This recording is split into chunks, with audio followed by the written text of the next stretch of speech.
All right, welcome to another episode of the new Rory Mal podcast. I am Mal. I'm Rory. And we are sitting here today in Atlanta with somebody who I've been dying to talk to because at one time we were really, really good friends, man. And I don't even get a phone call no more. I don't get text no more. This nigga done blew up, been around the world twice. Texas are green now? Yeah, nah, this is my family. Texas went green with Benny? This is my guy. I'm just, so happy that we are able to link up here in Atlanta today for a special episode. We with my guy, my family, my brother, Benny the Butcher. What's up, family? My boys, man. What's happening? What's going on, man? For real, man. And stop that, man. You know we close. Listen, man. I will say times have changed, Benny. I feel like I could get a hold of you a lot easier before, too. I don't know, man. Listen, don't get it twisted. I'm happy, though. This is what I always wanted for you. For y'all. Yeah, no, I always wanted this for you, bro. From day one, man, I knew you was a star. I'm just happy to be, able to link up with you and just tell you in person, man, I'm proud of you. I'm happy for you. Good to see you. Look good. Right. You're still talking your shit. Every time I hear you talking, I smile. I'm like, okay, he's still sharp. As long as you stay sharp, I don't give a fuck. That's it. If I don't never hear from you, every time I hear you, I want to hear you talk that shit. Nah, man, you gonna hear from me. You're my dog, man. Yeah. I always like to say this, man, that when you played that record that day, I was living in the projects, man. You know what I'm saying? I could buy that motherfucker now. Dirty Needles off my first break on the old podcast that we did. That's when, I think it started for me. And when I heard that from you, I mean, everything that you are, your success today, I knew you still was not. You still not A&R? You not doing that? Yo, you know what it is, man? I just feel like now, you try to.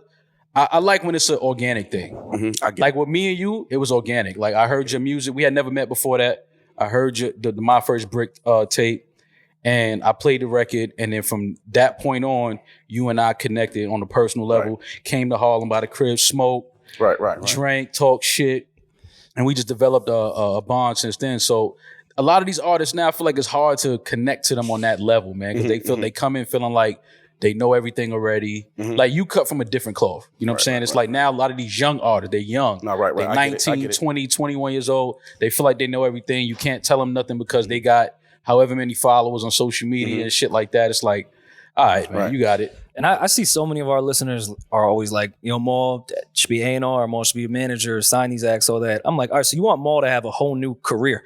Like, I don't think people realize like the time and effort it takes to like really sign an artist and what that shit takes. So like, I love that we could just put artists on that we like and interview them and play their music, like no strings attached. Hopefully they like it. Exactly. If we like it, we like it. Just rather do stuff like that, man. Yeah. Just dealing because and if you need me, if you need my help, I'm willing to. You know what I'm saying? Like if somebody reach out, I'm like, yo, bro, can you introduce me to this person? Or can you help me with this? How should I go about this? I'm always willing to do that for just off the strength if I believe in somebody. And Benny, obviously, he know what it is between him and I. Yeah, just free merch. That's all I need.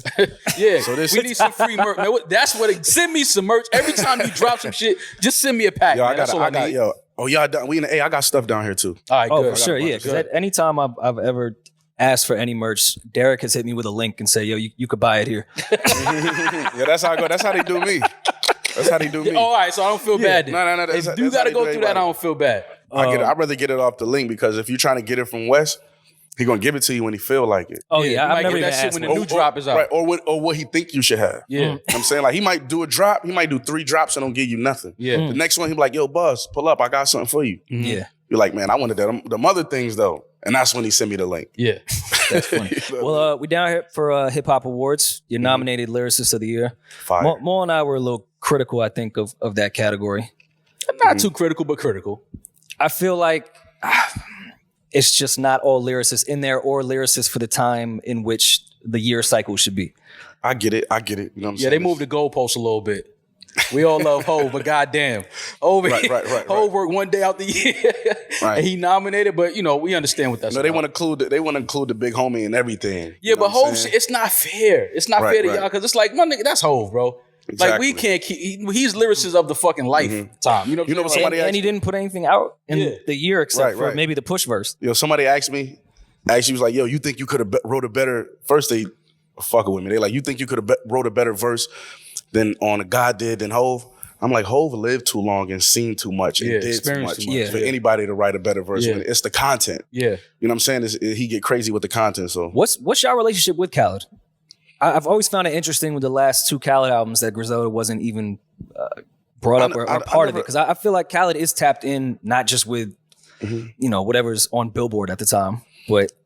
But personally, me, I don't have a relationship with Khaled. I met him one time. It was Grammy weekend. I was going inside a party. He was coming out, but he said, it was like, "Yo, I love what you're doing. Congratulations." He told me congratulations. I'm like, damn, telling me congratulations. And I told him the same thing. But man, I'm a fan, definitely a fan. I love what he's doing. He do everything at a high level, and everybody want that. It's like an all-star game. Everybody want that call up. You know what I'm saying, from Khaled when he was putting them records together. I just want to win. I mean, all them joints, them kind of records back then. So we had we did a show we did an episode with DJ Drama, and I seen that. With Drama's getting spicy around here. Drama's not playing. Well, you know what it is. I like the newfound spice that Drama has. You know what it is? I like him talking shit. He feels like he has to because nobody is acknowledging him as much as they should probably. And Drama's a fucking legend. And I agree. I agree with that. Yeah, like sometimes you have to. Not ring your own bell, but you gotta like pause. That sounds crazy, but not. You can't be humble like too long because then it's easy for them to forget about you and push you to the side. Exactly. And it's like, yo, do y'all know what this dude been doing the last 20 years? Like he's been doing a lot. So right now, where you're at with Benny the Butcher, the artist, what would mean more to you, a Gangsta Grill or a DJ Khaled album feature? I would have to say, that's me. I can answer that literally. Like, you got to step in and get your Gangsta Grills. You got to. I done that. I did the Black Soprano family Gangsta Grills, and I want my own Gangsta Grills. Every rapper wants a Gangsta Grills. The same way you want to get that call up. Yeah. But you got to come in. You see Simba coming in with his Gangsta Grills. Yeah. We see when them dedications. Yeah. Wayne was letting you know, like, no, I'm on my body, like I'm different. I'm different. Yeah. You know what I mean? Yeah. And when you get them Gangsta Girls, it's like, no, I'm different. Beanie Siegel, I'm different. Everybody who done those, Gucci Mane, I'm different. Right. So it's like you got to get that. You might start. You might start with the Gangsta Girls to let them know, like, I'm different, but you want to finish off with that Khaled. You know what I'm saying? So I think they is in the culture, they equal as important, but you got to get that Gangsta Girls first. Right. You know what I'm saying? For you even jump in that race for the Cali. You know what I mean? As much as I love to see how Gangsta Girls has aged and progressed, like with Tyler doing that on his album and everything, streaming did kind of fuck up one of my favorite parts of Gangsta Girls though. Like I would love a Gangsta Girls tape with you where you rap on everyone else's beats.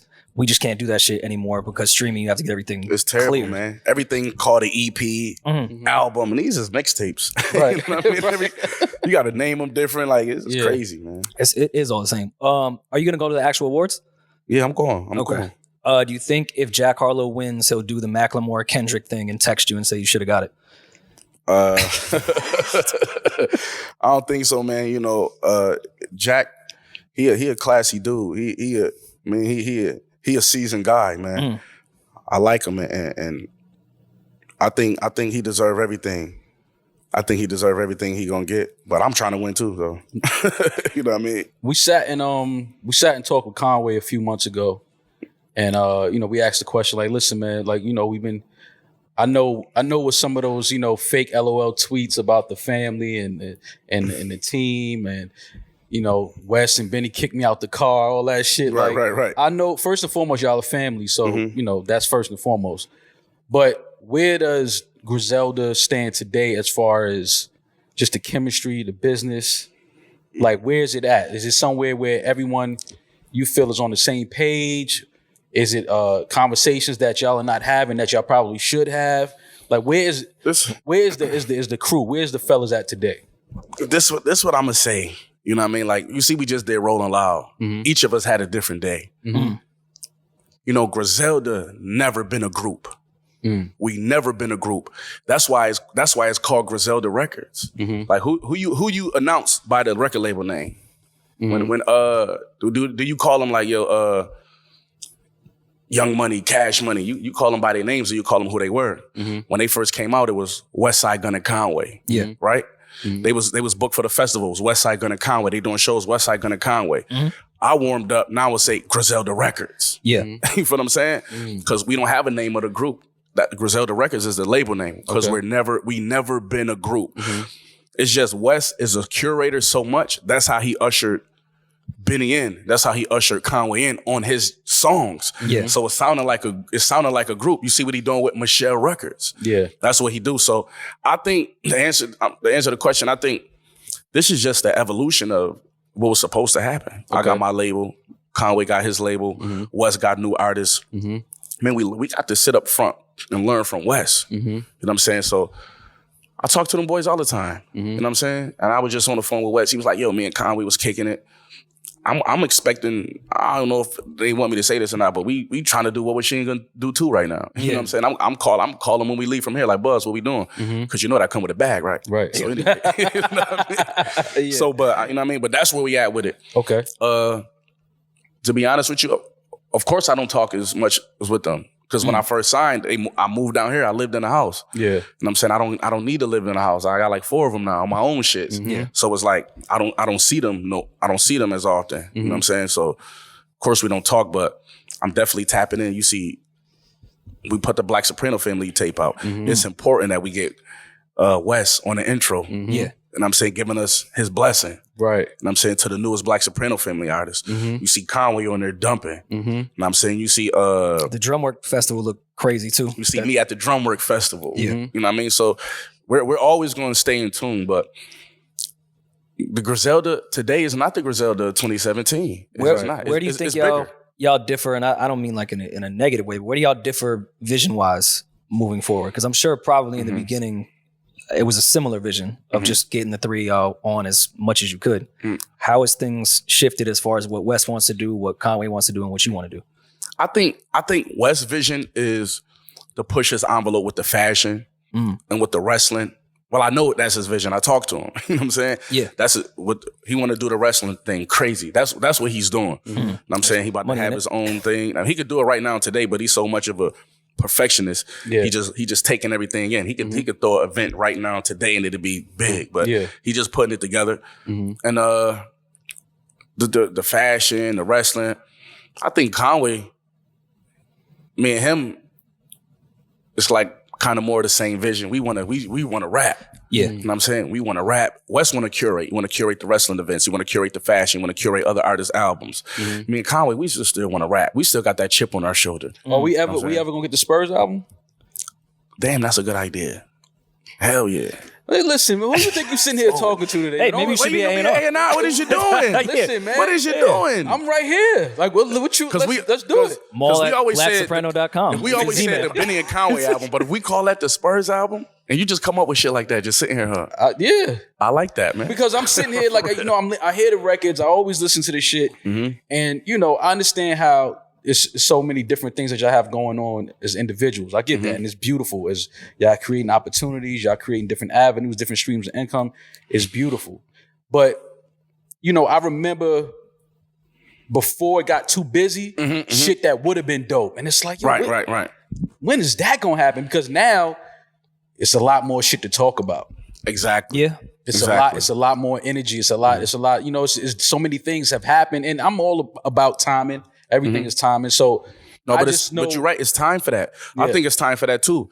That's why we're talking about the What Was Shane Gonna Do Too album, because like at all 3 of us at our height, it's time to drop the album. It's time to form like Voltron. Yeah. You know what I mean? Yeah. Don't wait till, you know how niggas usually wait till they cool off and then you're on a reunion. Man, hell no. Right. Let's like while we at our height right now, let's come together, form like Voltron, put all that solo career shit aside and let's go. But they on point with that though. That's about to happen. Like, okay. Well, then I also ask the difference in vision sound wise, because I feel like you've been the one out of the group or label that has drifted away from the typical what we call Griselda sound, where it be Derringer, Alchemist, that crew, you know, the no drums jokes on Twitter and all that. I like the new podcast, man. Y'all asking good shits, man. you and your journalist shit. This shit, it's different. You know why? I think because we familiar with each other.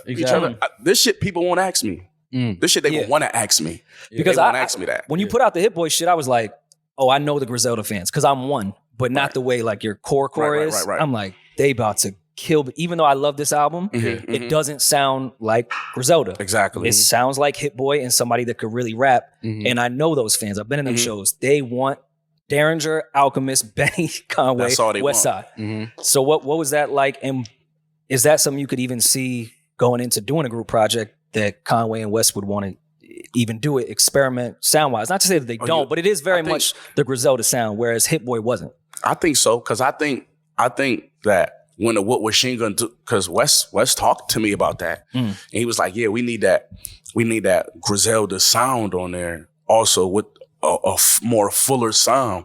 When we say Griselda, the Griselda as of today, he got songs with Travis Scott. Yeah. You know what I'm saying? Conway got songs with Jay and Kiss on the soundtrack of the movie. I'm saying I'm doing joints with Cole and just, so like the Griselda today is going to be a wider sound to me, if you ask me. So we're going to be getting in the studio with all type of people. Yeah. You know what I'm saying? Pushing and pulling and pause. You fucking hear me say that. We're in Atlanta, so the fuck anything goes. I mean, but just trying different sounds. Yeah. But like you say, I'm more of the type of person, when I get in the studio with somebody, I let them drive. Like, yo, Benny, I hear you on this. Because I don't want to get in the studio with Hit Boy. I don't want to get in the studio with Mike Will Made. You know what I'm saying? Mike Will Made it. Any of these guys, and they play something, and I'm like, nah, I can't do it. Like, I'm rapping anything. This is what I do. Yeah. We talk about how it come out at the end, and some of them songs done been legend. You know what I'm saying? Some of them songs done been like a Sly Green or 5 to 50 when I'm getting here and I'm trying different things. They work for me. Did the Hit Boy sessions and just that project in general kind of shift your mind as far as the type of beats that you want to rap on? Hell yeah, I can't lie. Hell yeah, because I got a broader audience. You know what I'm saying? Who don't want to do that. Like me, I'm a hustler. You know, these people got to remember I'm a hustler. I've been rapping trap rap. You know what I'm saying? And I held it down. I've been doing that, but we got the money doing a Griselda thing. You know what I'm saying? So now we did that. We still doing it, but if it's more money to be got, you know, a nigga gonna chase that bag. I got kids to feed. I'm not worried about, you know what I'm saying, bullshit. And as much albums that y'all put out per year, just the three, do you think maybe the Griselda sound, as much as we've proven how successful it is, hold y'all back at all if you continue with it? I don't think it holds us back at all. I think people think that. So they might be apprehensive to, you know what I'm saying, to work with us. They might be apprehensive. You know, the Super Bowl coming up, you know what I'm saying, is like, I'm signed to Rock Nation. So my managers hit me, it's like, yo, the Super Bowl coming up, we got parties and everything. So we pitching you for some of them. Yeah. And sometimes I don't get them. You know what I'm saying? They might feel like, you know, he like a street rapper, underground rapper. But we brought from Buffalo. We from Buffalo, New York. We brought that from Buffalo to underground to where we at today. I think it can go further. You know what I'm saying? It just, you know, people sleep on it. They not sure yet. You know what I'm saying? What happened to the Drake record? Because you had let me hear something a while ago. I don't think it's coming out because I don't know. It's like a clearing issue. Man, I don't know. Is it on his end? You think it's on the Drake end? Because I've heard it. Listen, we here to talk, man. You listen, we not doing that. We not doing that today, my nigga. I need to know, man. Fuck it can't be a song thing because I've heard it multiple times. And Drake smoked the shit and you smoked the shit. So what's the problem? What I can say, man, Drake did hit me up. I was like, yo, when we dropping it? Like, he called me up like he was on me. That was a while ago, though. Yeah. But, you know, I don't know. You know what I mean? Things happen. So last I heard, my managers was trying to talk to his peoples and trying to get it clear. I think it just slowed up. I don't know. You know what I mean? He doing what he doing. I'm doing what I'm doing. What I'm going to do, you know what my problem is? I told the world about the record. I was excited to work with Drake. I told the world about the record. As you should have. I understand. No, you got a fucking Drake feature. It's crazy. Real shit. And, you know, I'm going to holler at Def Jam like, man, get this clear. What we doing? I mean, but do you take any of that personal? Because I know plenty of artists that have done features and shit, and then the label won't clear it, but the artist will be like, oh, that rapper probably told their label not to clear that shit. Did you take any of that personal or even reach out to Drake like, hey, what the fuck? Is this a universal thing? Hell no. I could never take, no, this is real shit though. I could never take none of that personal because like, it's fucking Drake. You know what I'm saying? It's the biggest artist in the world. So even for him to acknowledge me, even for him to send me a verse and an open track like, yo, let's kill that. And he really sent me two. Right. That's what I'm in it for. You know, niggas gonna get money. Yeah. It's about the acknowledgement, the respect amongst my peers. Right. The acknowledgement from the biggest artists in the world. You know what I'm saying? They're like, yo, Biddy, let's get on something. You know, timing is everything. And I believe that's something that could be revisited. And it's only a topic because people want to hear Drake with the Butch. Yeah. People want to hear it. Yeah. People want to know how that sound. You know what I'm saying? So they want to hear Drake rap with the rappers. But why I like that? And they want to hear the underground people shine with the stars. And why I like that record is because I felt you went into Drake's world as far as how that beat is. Mm-hmm. You guys, I feel like, even like when West works with Tyler, like y'all bring the artist into the Griselda world, which we want to hear. We want to hear Tyler on some shit that is the Griselda sound. I wish y'all would go more into other people's world to really show that type of shit. Because I know y'all so self-contained. You don't need to do shit. Let's bring everyone to our world. It's our shit. But that's why I thought that Drake record was so important. Outside of the feature, exactly, you got Benny on those type of Drake beats we love, like the timestamp type records. Right. People want to see that. People want to see that because they want to know, could we switch it up? And we can switch it up. You know what I'm saying? But they want to see that. You know what I mean? And even like with the Cole record, and I mean, it's not even a conversation, but they're going to be mad if we don't ask it. Why did people think Cole was talking to you in his verse? I don't understand why. But that was a big thing on the internet. They was like, yo, Cole going at Ben. I'm like, I don't think he's going at Benny in this verse. But rappers have done that, though. For sure. No, rappers. We got a whole Cannabis LL beef. rappers have done that. And, he say things like that on a song like, Jesus asked for a feature. You know what I'm saying? Mm-hmm. But we all do that. That's the nature of a rapper. Yeah. And I think fans are they just read into everything. They want him to be saying something to me on the record. You know what I mean? Like that make it juicier for them. Yeah. But it's like, man, I don't know, man. Cole, he one of the most solid rappers I met in this shit. Solid individuals, yeah. You know what I mean? To be honest with you. Did he reach out to you or you reached out to him? I reached out to him. Okay. I reached out to him because I felt like that was the next step for me. I want to rap with the rappers. Same thing with the Drake record. Same thing with the my record with Pusha T. Same thing on my record with Black Thought. Same thing. I want a Kendrick record. I want a Jay-Z record. I want to rap with the rappers. Yeah. You feel what I'm saying? So I reached out to him. I went to one of his shows in Detroit. I was on tour at the same time. Linked, kicked it with him. Took a picture with me and the homeboys. He posted the picture. You know what I'm saying? And it's just Instagram and internet, but guys like that don't have to share their platform. Yeah. You feel what I'm saying? 9 times out of 10, you see guys like that sharing their platform with people who could help them. I'm not gonna get J. Cole no more followers. I'm not gonna get him no more streams. Right. You feel what I'm saying? So it's dope to see that. That's inspiring to me. That'll have me like go reach down to somebody like, yo, let's do this record. Just seeing bruh, he easily do that. But you feel like you have to, outside of your actual personal taste, you want to rap with the rappers. I feel like y'all would sound great with people like Uzi, people like the younger kids that are making not so lyrical, miracle type rap as the fans will put it. Right. You guys feel like you can't do that type of shit?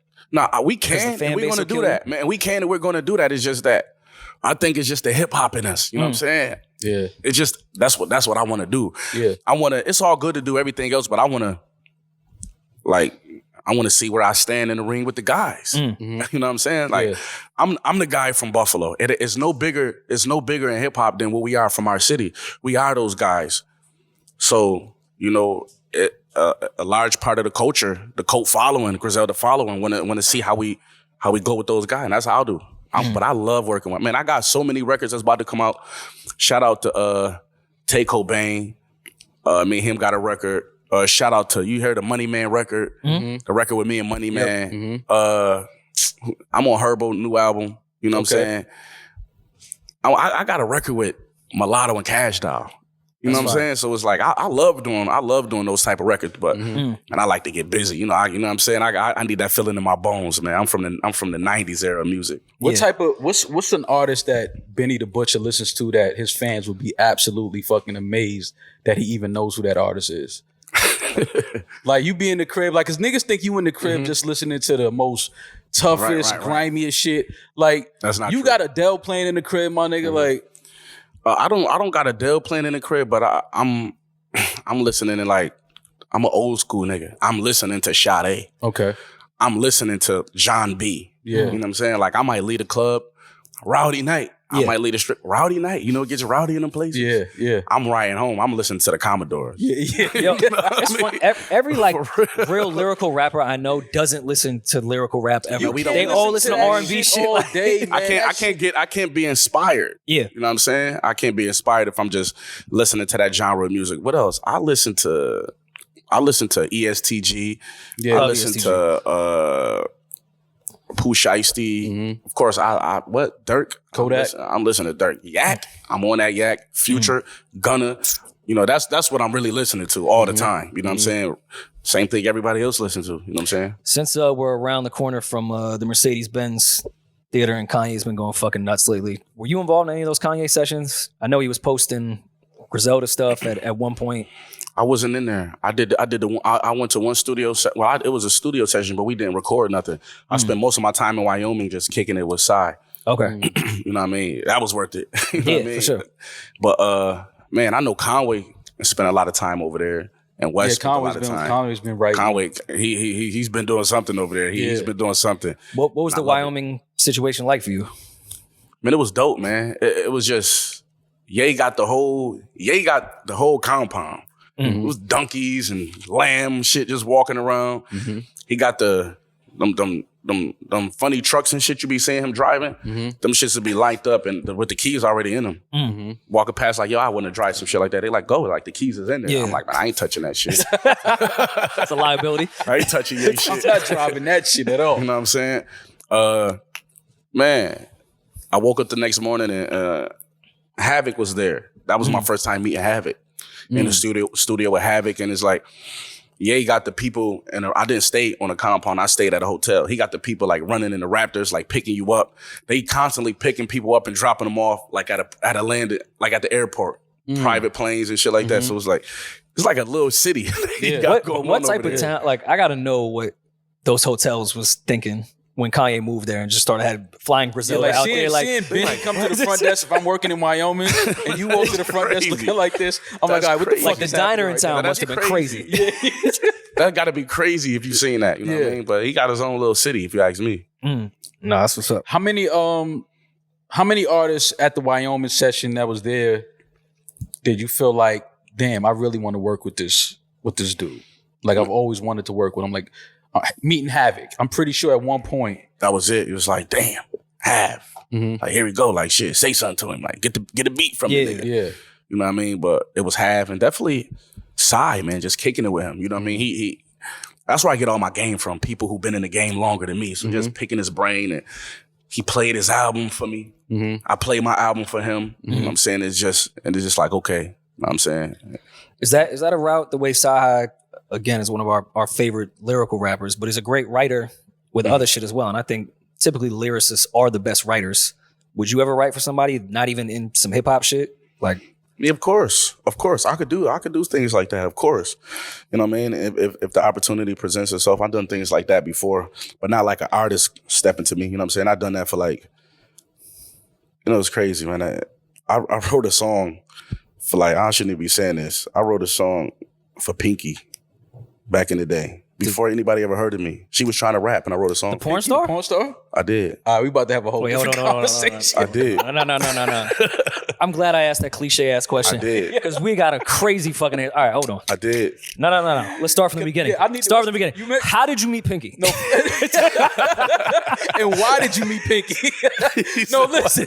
First of all, what's the first bar? I need to know how Pinky was coming on the track. Like, what was the first bar? Ma, I didn't go like that.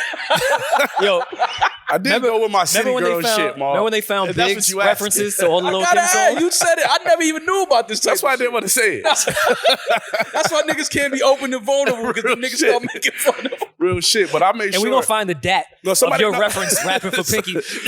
Now I never met Pinky, right? And I was like, what if I ever meet her? This is her heyday. This is when she lit. She's so lit, she want to rap. Everything I'm saying is her try heyday. anything. Yeah. What year was this? This like, I want to say 2008. Okay. Ooh, that was Slim Pinky. You know what I mean? This was the Cat Stacks era. Slim Pinky? Yep. DVD era. Yeah. Type of things. You know what I'm saying? So Pinky wanted to rap. Who connected who? Of like, yo, my man could rap. He'll write your shit. Cheddar DVD. Remember Cheddar DVD? I do remember that, yeah. From Boston. So he was doing a piece with her, and they brought it up, and he was like, I know just the person to write it. You know, that's my homeboy. Okay. He was like, I know just the person to write it, and he called me. How did you feel that he said those words? I know just the person to write you a verse, Pinky. Might have been offended. Nah, it wasn't like that. It's just that he knew he knew I probably was the best rapper he knew who could do something like that. Mm-hmm. Me, I always was malleable.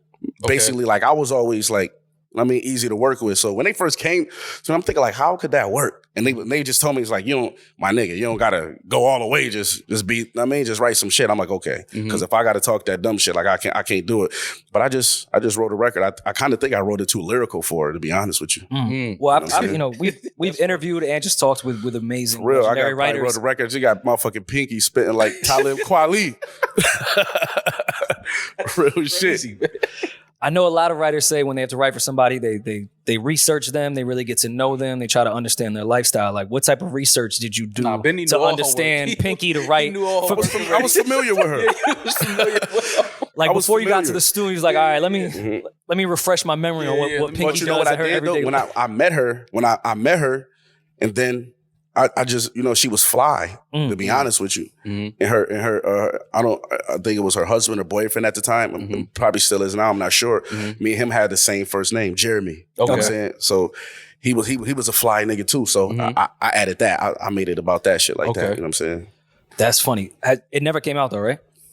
Obviously, we would have heard that shit. Man. I never heard of Pinky. But how would you know if you would have, you know what I'm saying? No, I wouldn't know it was you, but we would have heard a Pinky record. I don't think we would have heard a Pinky record. Yeah, I don't think it ever came out. The thing about it is, to be honest with you, I think I wrote it too lyrical for her. And and the way it came out, they was like, ugh. Do you remember any bars from it? No, I don't, my nigga. He's lying. I think he's lying too. I know you lying. I don't remember no bars from this shit, man. Oh, man. I gotta Google it, man, or look for it. That's some funny shit. I doubt it's out there, but that's a crazy story, man. I think at some point maybe we might need a Pinky Benny. Man, I got paid like 8 bones for that, 8 racks. That's what's up. Oh shit, that was okay. That's what I'm saying. And like a feature slide on the DVD. Right. Yeah. Like I was about to be on. I was on my way. Yeah. I was on my way. Imagine Pinky putting you on in the rap game.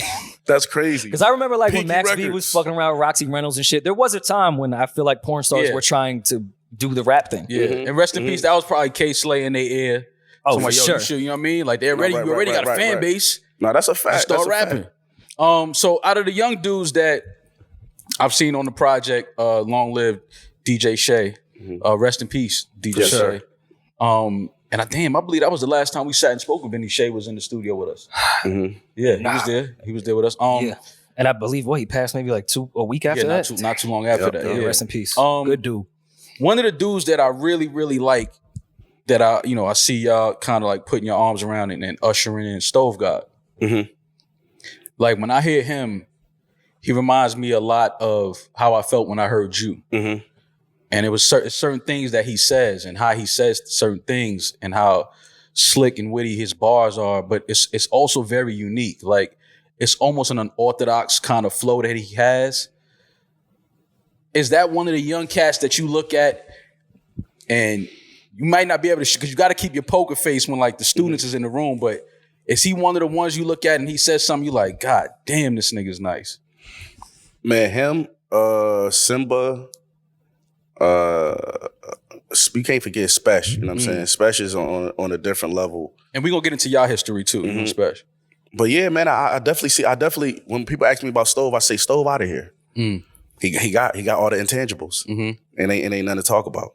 He's out of here. You know what I mean? And me, I always look at myself as like, I'm the one, when you think about it, anybody who's ever on a record with Benny the Butcher, they're rapping at their highest. I feel good that I bring that to the table because everybody don't bring that to the table. Right. You know what I'm saying? And there's certain artists who bring that to the table. For me, it's like, okay, this guy bring the best out of me. Conway is special. So knowing that, you know what I mean? Like I've been told that like people get on the song with me and they just go crazy. And Stove just been going crazy, period, on songs with everybody. But I think, like you said, the dynamic, he remind me of me too. So the dynamic of me and him on a song together, like people like that. I think people want to hear more of me and Stove. Absolutely. For sure. As a consumer and a listener, I do. That's clearly like when I hear him, I'm like, oh, people want to they want to hear how me and him on sound on the record. and we don't have to get too much into detail on the Houston incident at all, but how has that changed as far as how you move? And obviously we see everything going on in the rap community with death, shooting, all that bullshit. Why is it so dangerous to be a rapper? How has your lifestyle changed since then? Man, my lifestyle changed since then because I'm definitely more cautious about where I'm at. You know what I mean? Like me, I don't fear for my life. I don't fear, you know what I mean? And maybe that's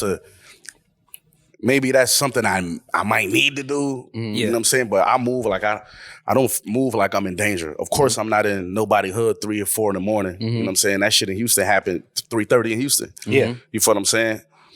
So, but I definitely move like a rapper now, so to speak. Certain places, I might pull up to the gas station. I might be going in, niggas might, I'm going in for you. I got, you know what I mean? To me, I might, what I'm saying is I'm not in the hood. I might be on the road somewhere. Yeah. Like niggas like, no, still don't get out the car. Right. Like me, I didn't know I was don't get out the car famous. Yeah. You know what I'm saying? That's a mistake sometimes rappers make. You know, real shit. You know, this shit do not come with a manual. You know, these people gave me all this money and nobody introduced me to a banker. Nobody introduced me to okay, call this security dude. Right. Nobody introduced me to nobody. So, man, I think it's so dangerous. And I think it's so dangerous being a rapper because I talk about this all the time. The lack of people to look up to in our community. So people glorify rappers. Me, I know a difference from a movie in real life. We all do. A difference from music, our entertainment in real life. But these people glorify rappers. They on YouTube every day. It's people with YouTube channels who got them shits just basically all talking about rappers critically. You know what I'm saying? What they do, what they don't do, antagonizing rappers. And niggas like this statement. I remember I was in a club one night and there was this nigga in there and he was like, yeah, you know, he was saying, he looked at me. He looked around. He seen like it was bitches in my face. It was niggas, DJ screaming my name out. He looked around. He looked, you know what I mean? I looked at him. He looked back around. He was like, man, I got more money than these rappers. You know what I mean? It's like, that's a goal. Right. You know what I mean? They're like, that's your goal? Have more money than Bill Gates. Right.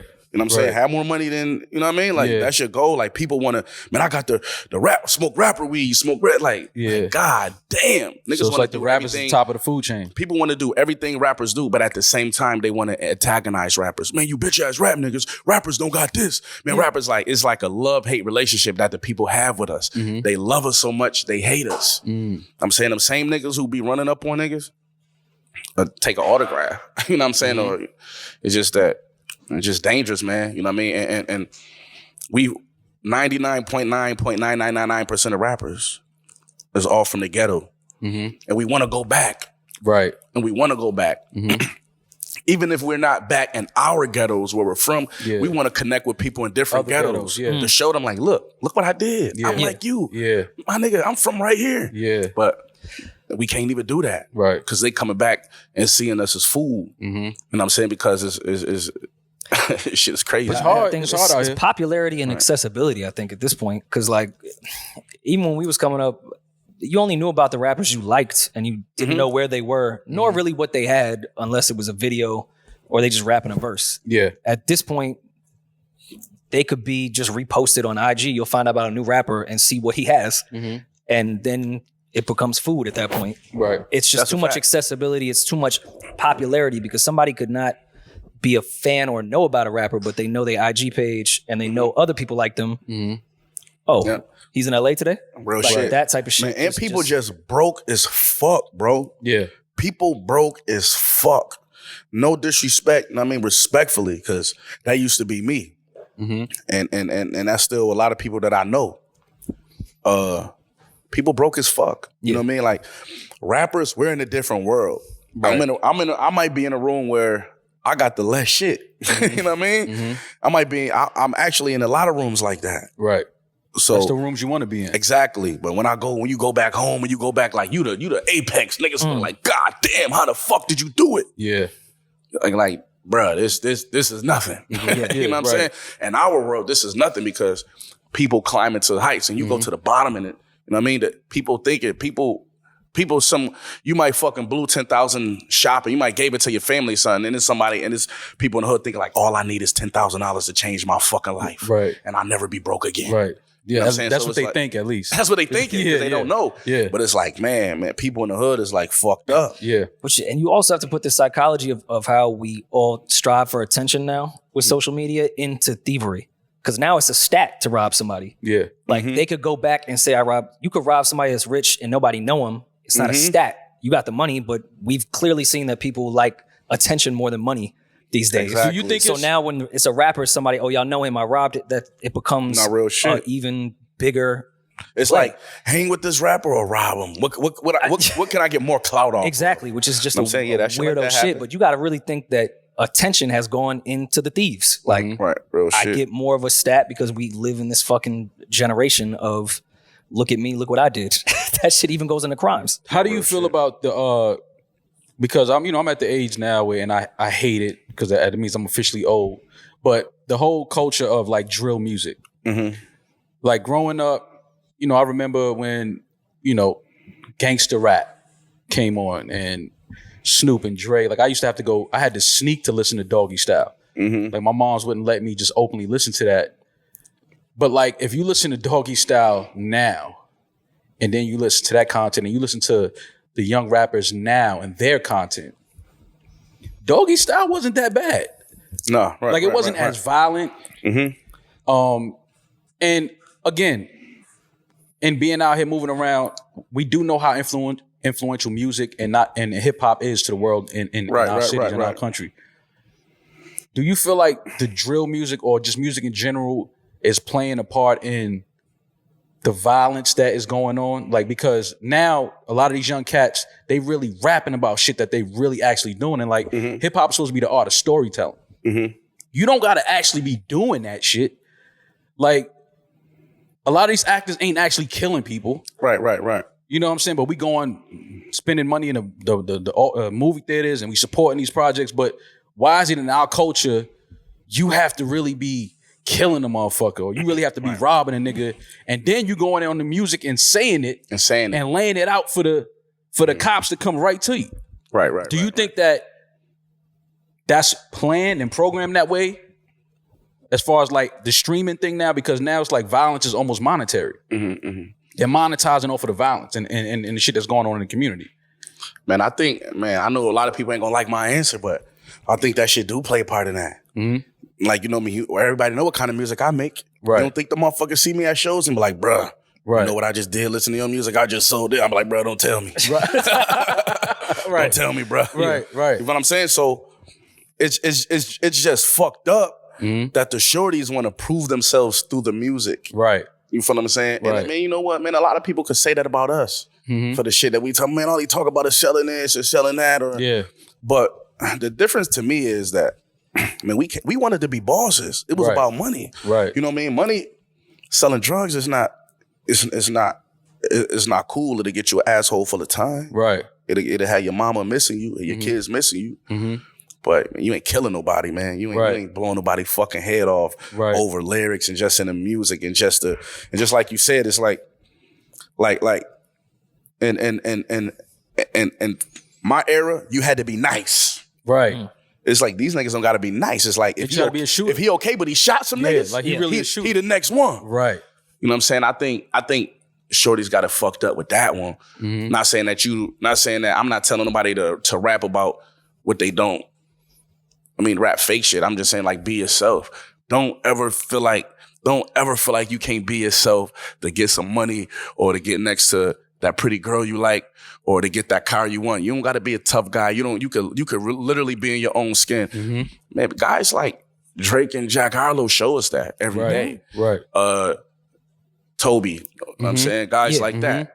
Tyler, the Creator. Right. Man, be yourself. You don't Cole, man. You don't gotta. That Johnny P's Caddy, that video, I refused to go to Saks for that video because I knew how bro was going. Yeah, you know what I mean? He made me like, nah, we're not doing that because I know bro not doing that. Right. You know what I'm saying? I did the video with Money Man. I'm in Saks. I'm Dolce & Gabbana shit. I know my boy Money Man. He coming drippy. Right. But it's like, man, be yourself. That's why around the time when you discovered me, I was rapping about living in the projects, having to put the 2x4 on my door so I can go to sleep at night. Yeah. You feel what I'm saying? Man, be yourself. Right. Be yourself. You know what I'm saying? That's what people don't think, that you got to be a tough guy or like, we really did that. All right, man, that ain't gonna get you. That ain't gonna get you nothing. So I think the shorties kind of got that misconstrued. And you know what I mean? Yeah. I love the drill movement because anything that's putting food on the table, it's providing a way for them. Exactly. So it's a touchy subject, but it's like, man, you know what I mean? Don't take it so literal. You know what I mean? Don't use the music as a form of violence. Right. You know what I'm saying? They're using the music as a form of violence sometimes. Not all of them. You know, and I don't want to say that. I know a lot of these young kids is they born into it. They don't have a choice. Like I didn't have a choice. Yeah. So that's what I'm trying to tell you. Be yourself. Have you in felt the middle like of all that? You maybe wanted to change some of your content the older you gotten and the different life experiences? Because obviously in the earlier tapes, you was still in Buffalo, still involved in whatever it was. Now things have changed. Right. I think if people listen to my music, my content has changed. I think so too. Yeah. My content has changed. I'm gonna be honest with you. After that shit in Houston, I don't be rapping about all that shit. I mean, like guns and shit like that, shooting and shit like that. I done been in shootouts. Right. Before that Houston shit. Right. Niggas have been in shootouts and did everything. So even if I do talk about it, I'm going back, but I'm not just drawn out of it nowhere just to make a point. Yeah. You know what I'm saying? I don't got to talk about frivolous gunplay. Shit, you move different. We was talking about it earlier. Like if you've been through some shit, you move different. I'm moving different. I don't want to talk about people say all I do is coke rap.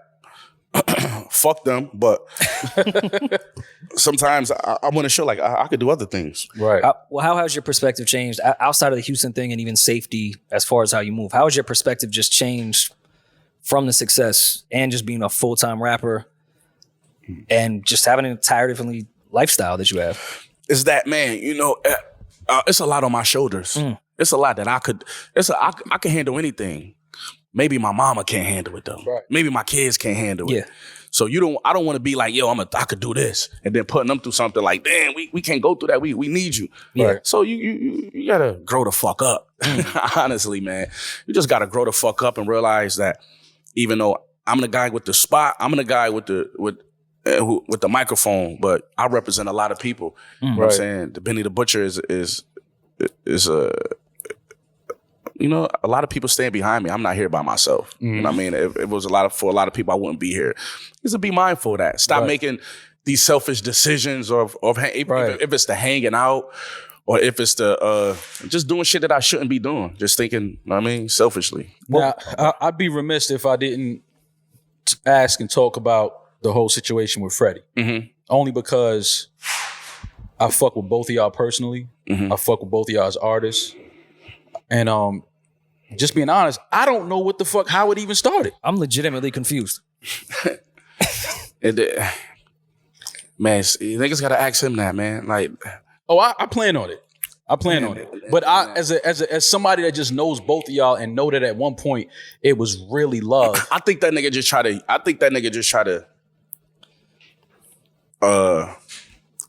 like, use my energy in some type of way. If I feel like if he couldn't use it by doing songs with me, he was looking for a situation. People know how he go. Yeah. He was looking for a situation to, you know what I mean? And this ain't what he wanted. That's just simple the thing. You know what I'm saying? I don't hate that man. I'm a street nigga. I'm a gangster for real. He ain't not on what I'm on. So I don't hate him. This music. You know what I'm saying? For a person who I sat on a video with and done songs with, and then be going on Twitter like, that ain't me. That's his shit. I did that shit just to show him like, you can't even beat me at this. Do you feel like your quote, was it an interview or something you were saying that you didn't want to do? I don't want to misquote you. Whatever the Freddie Gibbs quote, that's what I saw as far as the timeline goes. That started the whole thing that you said you didn't want to. Look, and I don't even like to talk about this, but like I said, I wouldn't be talking about this if I wasn't with y'all. Right. That's what I was telling somebody else. You know, people do interviews with him and call me like, yo, just letting you know I did that. I'm like, go ahead, do your shit. Yeah. But when I like, I'm not trying to be a tough guy or nothing like that. Right. But in this situation, whenever I reacted, it's been heavier. So people like, damn. But like you said, you ain't seen nothing until that Ebro. He was already a year talking about niggas go to Houston, get shot. That was a year since then. Okay, see, It make the news when I speak on it. Okay. You know what I'm saying? Yeah. Whatever he did, whatever you see me go crazy that day it's because he did something. Nobody know. When I go, damn. Yeah. You know what I mean? So that's what I'm saying. So I got to realize is that people look at me as in a different light, how they look at this guy, to be honest with you. So they like, man, that's just him. That's just him. People look at me like, you got more sense. Or like, bro, what you doing? You know what I'm saying? I'm like, well, shit, well, we don't expect that from you. The responsibility shit we talking about. You know what I'm saying? It's like, but basically that's what it is. I don't know what it's over. I mean, I'm on Twitter one day, I see that shit, I'm like, what? Last time I seen that nigga, I was at his Grammy shit. And I'm a street nigga. I don't fuck with niggas or stand around these niggas to get songs with them. If we don't fuck around, we don't fuck around. You know what I'm saying? That nigga was acting like me, like he fucked with me. Like, yo, nigga, that's what I thought. What it is? That nigga see me, that nigga see me. When I seen that nigga at that Grammy shit, the first thing he said to me, I was on the crutches. The first thing that nigga Freddie said to me, walked up and said, nigga, who we gotta kill? I said, everybody. He started talking about rap. You know what I'm saying? Okay. Yeah. So it's like, I mean, it's like, you know what I mean? He all good, man. But Yeah. I mean, here's my thing. I believe that people could just coexist. Like, it doesn't have to be fucking kumbaya and y'all have to be friends or anything. Yeah, but what does it take? it don't We were just talking about the drill. I don't want to see y'all shit go too Exactly. No. We were talking about the drill I'ma shit. just At tell what you point What I'm can we saying come is, up with a way to just stop? Y'all don't have to be cool, but what would it take for y'all to just... you gotta keep my name out of his mouth. That's simple. You don't talk about nobody getting shot, especially some shit. That's bottom of the, like I said, I hate to talk about this shit. This shit about to be going viral. Yeah. But you don't talk about that, Yeah, especially you don't if play you with wasn't that. in that room. Yeah. Every street nigga know that, man. Yeah. Yeah. And if you talking about it, we gonna carry you like you did it then. Everybody know that. Would you be open to a conversation with him at this There's point? nothing to or talk just about. nothing? He could Gotcha. coexist. I don't want to talk. I'm not talking to nobody. I don't give a fuck if he a rapper. To nobody who talk about me getting shot and the day play I with almost that. lost my life. Yeah. Understandable. Yeah. I ain't Totally talking to nobody. You could coexist. It's all good. Yeah. That's what I wanted. That's what I wanted to like bro, what you doing, bro? Yeah. You talking about that? Yeah. A word. As a nigga who act like you fuck with me, like come on. As a nigga who done said, who we gotta? Yeah. Come on, man. That ain't gangster. That ain't 100. You know what I'm saying? So, Okay. but I don't want to. I want people to know. I want the world to know that that's how these rappers are. So I'm not even blaming him. It's for me. I got to learn how to navigate. Just how after this shit happened in Houston, or after if I don't work with a bad label, You was applying street ethics and codes to the rap and music shit. What I was about to ask you, not- do to you be take honest with accountability for putting, you thought y'all was not just rapper friends? I knew we were only rapper friends. Yeah. I mean, don't get Your it, expectation, I guess. like of he what you would can't be expect my from him. other friend. Right. With me and my other friends, we done did. You know what I'm saying? Right. So, but it was like I seen it on TV and heard about it in the game, but I ain't know like these niggas would be together and then just one nigga just make up some shit out of nowhere, make a problem with you. Like, so I'm like, so this shit really happened. So you know what I'm saying? We look goofy as fuck. Right. We on the songs together and went on tour together. Then this, I'm not that type of nigga. I'm solid. Right. Anybody could vouch for me. I'm not. Right. So whatever he got going on, I know he gonna say, well, he did this. Ask that nigga what Benny the Butcher did to him to have him be talking about some shit on Twitter. He trying to sell some records. That's disappointing. See, I only asked you honestly, bro, because I really did not know what happened. Nobody know. Nobody know because privately I was like, yo, can you tell me what's going on with this? This confused the shit out of me. I didn't know where that shit came from. I was talking to somebody. Like I said, I'm only talking about this because I'm saying I'm kicking it with y'all. But I was talking to somebody and it was like, yeah, man, I just feel like you had. I'm like, man, because y'all don't know, because it's only a thing. When I say it's not a thing, he going back. He was tight. He tweeted that shit on Twitter like a year and a half ago. Nobody knew because I didn't reply. You know what I'm saying? Okay. So as soon as I spoke about it, now it's a thing. And I was on every blog. Yeah. Whatever he woke up, when you see that shit that I did, when you see me on World Star, whatever, when it went, whatever he woke up and did that day, nobody don't know that. I know. You know what I'm saying? So I did what I did. They like, damn, Benny, you know what I mean? It's like it always come back to me. Yeah. You feel what I'm saying? So I gotta chill. When he did tweet it though, did you feel like you wanted to reach out to him or just let me take note and move? I wanted to reach out to him. I wanted to see where his head was at. Like that was a year and a half ago. Yeah. Before it got public, I wanted to reach out to him just to check. Like, yo, you temperature check. Like, why you say that shit? That was about. I mean, yeah. I wanted to see. Yeah. A nigga got to thinking back, like, what did I say? I mean, like, but you also know, man, sometimes these rap niggas be like, you seen that Michael Jordan shit, and I took that personally. Yeah. Oh no, rappers take niggas, everything personal. Oh, they take everything personally. So a nigga might, but then geared up in his head, might thought that I said, I don't know, and I really don't care. You know what I'm saying? Right. But it's just, I just want people to know that, because I be getting flack back. Like, I started like I'm bothering this man. I got way more shit to do. You know what I'm saying? But I knew as soon as they let Buffalo niggas in the game, I knew he was gonna beat up a rapper. You know what I'm saying? I knew that was gonna happen. Not to be on no tough guy shit. Right. But I just know a nigga was gonna underestimate, think niggas was playing or thinking shit was gonna go left for that nigga. You know what I'm saying? That's just what happened. Well, I definitely don't want to see it go any further, because like I said, I fuck with both of y'all. And I think that, at one point it was some good chemistry there. And we just don't need that shit. We had enough of that shit in our culture. We don't need it. I'm not a goofy. Right. You know what I'm saying? This shit got niggas. I'm not a goofy. You know what I mean? And anybody could vouch for that.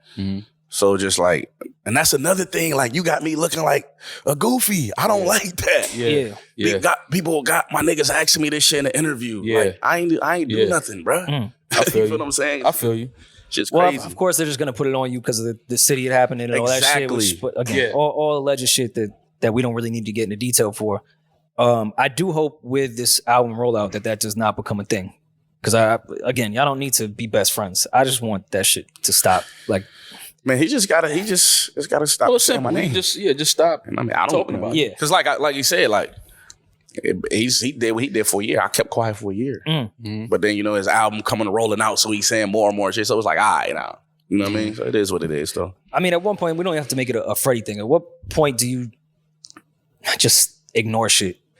Especially like with popularity. Let's not even put it with rappers. Like even fans or any type of criticism or anything that's said about you. Like, have you gotten better at ignoring shit? Like, it's not even worth the energy to acknowledge this shit. I'm getting better. Like, for every negative thing in my life, like if somebody say something negative to me, I try to respond to somebody who say something positive. For every time somebody do something negative to me. Every time somebody piss me off, I try to call somebody else and uplift their day. Like, yo, man, you going crazy. It's a good strategy. I try to do the opposite. I try to you know what I'm saying? I'm working on myself, man. Right. I promise I'm working on myself. Yeah. But that's important as long as you're doing that. As we far can as get the Benny therapy bag if we want to. So we can do a Benny therapy bag if we want to. we We're working might on need himself it, and man. shit. We might need it, man. I'm working on myself. how is life on a personal level for you right now? Like, are you happy? Yeah, man. Yeah, I'm happy. I don't know if I like that tone, Benny. I don't know, man. That ain't sound believable. I'm happy, but I'm not content. Okay, I respect that. And it's just, and I got a lot of people around me who think this is the end game, who think that I'm happy. So it's like, man, I'm just looking way down the road. Yeah, But do you think you'll only be happy if you're content? Yes, I feel like that's a thing for men. A lot of men, we can't be happy or be a blessing in no one else's life until we're content. But guess what? might not need $100 million to be content. I might need 100 seashells. I might want to collect seashells. Yeah. Whatever makes us content in our heart. And my thing is not money. It's doing what I love to do. Yeah. And being like in that one record, I said being up feel good, but not better than being sure. Right. You know what I'm saying? I want to wake up and be sure every day. You know what I'm saying? I feel like with men and just having an ego and nuts and just testosterone and all that shit, I could say what I think will make me content and then I'll get it and I won't be content. Because I have to go to the next thing. So at that point, it's like you can't find happiness in being content because we probably won't be content. That's part of ambition. But we have to get to the next level. But you're right. Like right now, you're nominated for Lyricist of the Year. You go win tomorrow. Yeah, all right, next thing, Grammy. Right. But you you're won't be right. content. You can appreciate it. All right, but happiness it can't make you happy. Happiness is a journey. Yeah. So you got to keep finding different things to give you that happiness, to give you that joy, to make you content. And it might be, like you said, today it might be this. That's the thing about men. I mean, we're conquerors, we're journeyers. We like to, you know what I'm saying? We like to do shit like that. So today I might motherfucking wake up. You see guys like Ludacris and LL Cool J and Ice-T, they acting. Right. You know what I'm saying? Right. These dudes came out and sold tons of records. I'm saying now they switched over to acting, and you never know what might fall on your heart. But where do you find fulfillment outside of work and family? In and just traveling, seeing new things, man, and just being in places where there's no expectations of me. And just like, where we gotta go today, we don't gotta go nowhere. A lot of times when I went to St. Thomas, and when I was just there. Man, I love St. Thomas. I went to St. Thomas and didn't really leave a mansion and didn't go nowhere. I was just chilling, just eating food. I did that a couple times in Vegas. I do that a lot, actually. Yeah. I don't need to leave because I didn't come out to go clubbing. I just came to chill and just relax. Like I was watching, what's that shit called again? What's that shit when they be Ozark? I watched like crazy hours of Ozark, falling asleep on the couch. Yeah. And then I got one of them couches for my house. Yeah. You know what I'm saying? I'm like, that's a good couch. Sleep right there. Right? That's a fact. So when I'm just doing nothing, you know what I'm saying? We do so much and pouring my soul into everything so much. Sometimes I just like to do nothing. Yeah. You know what I mean? There's this, so at one point, you know, I'm sure when you started out rapping and back in Buffalo, and, you know, now you're like at the BET Hip Hop Awards, nominated for Lyricist of the Year. That journey, are you happy with, or should I say, did you think that it would be what it was or what it is? Did it meet your expectations? Like now that I'm sure you used to watch the BET Hip Hop Awards. Now you're nominated for Lyricist of the Year. Like, speak to the kid that's in the situation you were back in Buffalo, looking at the awards. Like, damn, like that journey.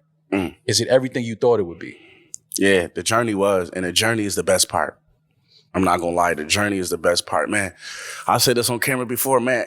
I've been grinding so long in Buffalo. Y'all know that shit's like for a moment of time. I couldn't even watch the BET Hip Hop Awards, the BET Awards period. I didn't want to see that shit. I felt like I needed to be there, and I felt like, where was my career going? Where is my life going? But you hear that shit like with the nerve of me. Right. Yeah. That's some crazy shit though. As I think about it now, like that's some crazy like, shit. Look how you talking now.